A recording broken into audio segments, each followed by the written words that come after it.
ఉద్యోగ సాధన కొరకై మేము ఇళ్లలో కూడా అన్నదమ్ములు అక్కజెల్లల మధ్యలో కూడా ఆస్తి బేరీజులు వేసుకొని అప్పులు చేసుకొని మా యొక్క కుటుంబాలు అప్పుల పాలై అటు మిత్తిలు కట్టలేక ఇటు జాబులు రాక మేము అనవసరంగా ఈ యొక్క గవర్నమెంట్ మాటలు నమ్మి మేమందరం కూడా ఇళ్ళల్లో ఇలా చేసుకున్నాము.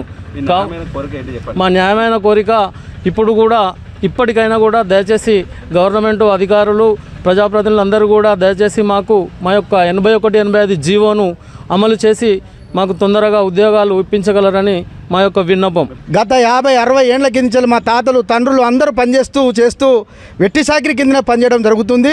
దాన్ని గుర్తించి కేసీఆర్ గవర్నమెంట్ చేసిన జీవోను దాన్ని ఇంప్లిమెంట్ చేసి మాకు ఎమ్మడే ఆర్డర్లు ఇవ్వాలని ఈ వీఆర్ఏ జేఏసీ తరఫున మేము విన్నవించుకుంటున్నాం.